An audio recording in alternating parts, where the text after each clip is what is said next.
So I get a lot of questions asking me about metering. You know, large format photography is actually pretty easy when you've got the camera and the lens. It's just a box. But the part that can be a little bit tricky is, how do I calculate my shutter speed? How do I meter? And so I get a lot of questions about that. And I thought that while I'm here at Spruce Flats Falls this morning, I would just kind of go over my system. It's fairly easy, but it's a little bit easier to explain talking than it is to write it down. So what I'll go over this morning is how I meter for black and white, the zone system, how I use my Sekonic 558 here to meter for the zone system, and then I'll also go over how I meter for color. It's basically just a variation of the zone system. So a little bit about the zone system, if you're not familiar. Basically it's a zone, there are zones from 0 to 10, with 0 being pitch black and 10 being pure white. And the great thing about black and white in using the zone system is you can really control how you want your images to be exposed. So to use the zone system, you really have to use the spot meter function of your light meter. Now, whenever you meter off of something, your light meter is calculated to place that reading in zone 5. So we've got the waterfall behind me here. The way I meter that is I take the brightest part of the scene. Now, whenever there's waterfalls involved, and I shoot a lot of waterfalls, that's pretty easy. You just look at the brightest area of white water. In this case, it is the top of the waterfall there. The sun's kind of hitting it and it's the brightest part. So I aim my spot meter at that and I take a reading. Now that reading that I get is not going to be my exposure. Because the light meter is calculated to read a middle gray, to read zone 5, if I were to expose the reading I took from my meter, that would place the white water at zone 5. It would be gray, which is not what we want at all. White water should be white. So what I do is I go in my app, the app that I use, Reciprocity Timer. I'll input the reading I got off my light meter, and then I will overexpose that by 3 stops.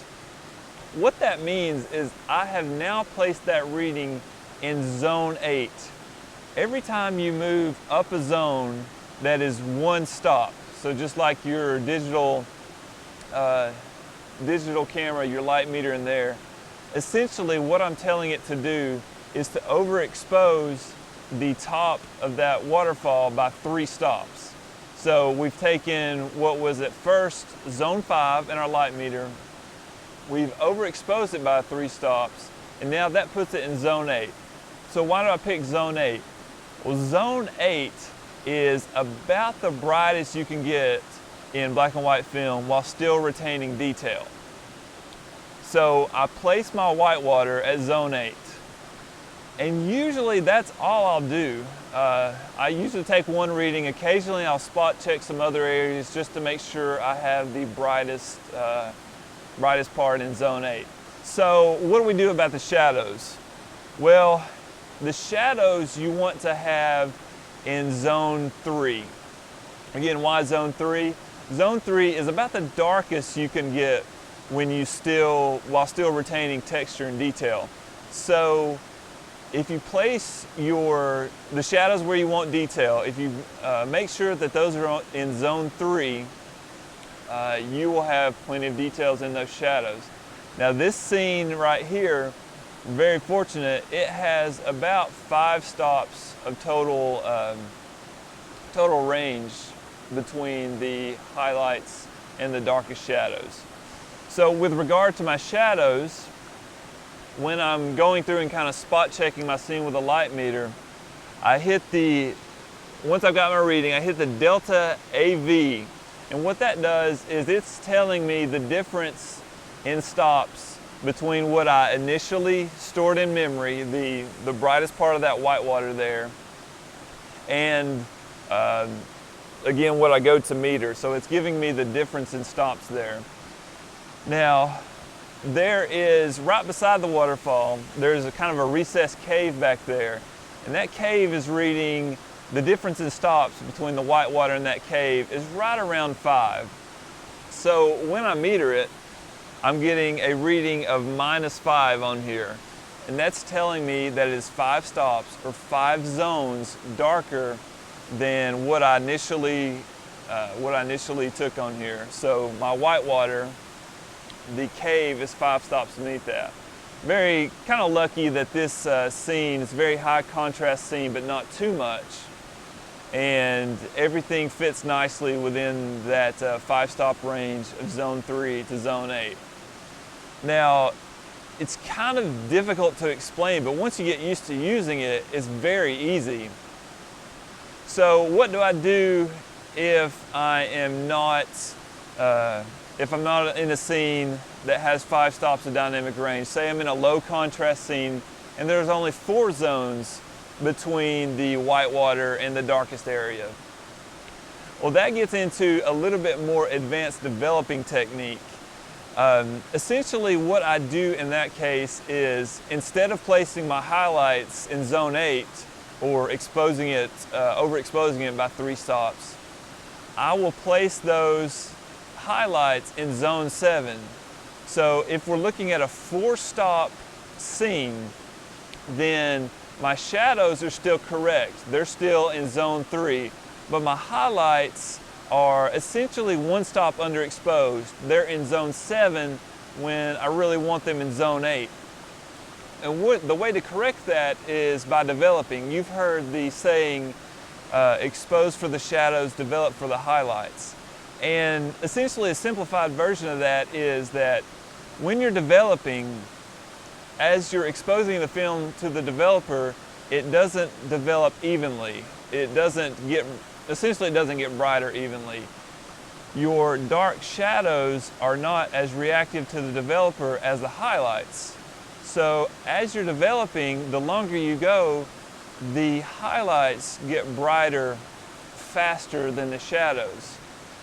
And that's, in the particular scenario I described, if you're placing your highlights in zone 7, you want to use what's called N+1 developing.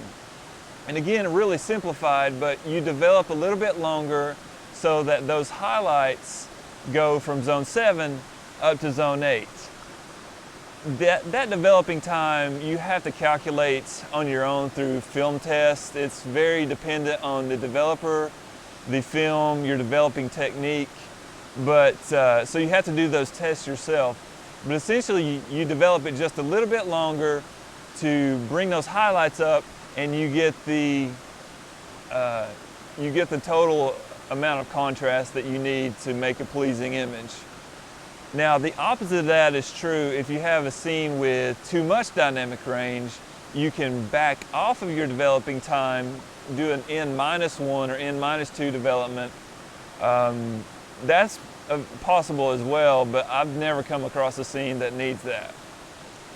So that is how I meter for black and white film. I often only take 1 reading. I've gotten pretty good about being able to figure out just look at a scene and find the brightest spot in it. So how does this translate to color? Well, it depends if you're shooting color negative or slide film, the transparency. To start with color negative, I use Kodak Ektar. Color negative film is almost impossible to overexpose, but if you underexpose it, it's a disaster. It looks terrible, it's really muddy, just no good. So the key number, or kind of the key level to remember, is color negative film, as long as your darkest shadows are above -2, then the film will look good. So in this case, I don't care about the highlights if I'm shooting Ektar. They can go wherever they want. You're not going to overexpose them. The other film that I shoot is Velvia 50, and if you know anything or heard anything about film, you'll know that Velvia 50 has a very narrow range. Now with Velvia 50, the range is about 5 stops. Whereas the shadows were important in Nectar, the highlights are very, very important in Velvia. You don't want them to go above +2 if you can help it. Sometimes I'll go to 2.5 if I've got a really bright spot that's not a large detail in the film. But essentially, +2 is the magic number. Don't go beyond that.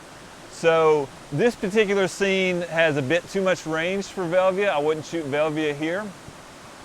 But if there was a 5-stop scene with a waterfall in it, I'm going to again meter off the brightest part of the whitewater, use my reciprocity timer app to place that value at +2, and then expose based off the reading the app gives me. I've found that Velvia holds shadow detail really well, even down to -3. So you read online about how limited it is. I've found that it has more range than I had initially expected, as long as you're very careful with the highlights. So that's how I meter for all 3 types of film: black and white, color negative, and transparency film. It's a really easy system once you get used to it. It's honestly more difficult to explain than it is to put in practice, but I hope that was clear for you guys. If you have any questions, leave them in the comments below, and we'll see you next time. Oh, I'm freezing.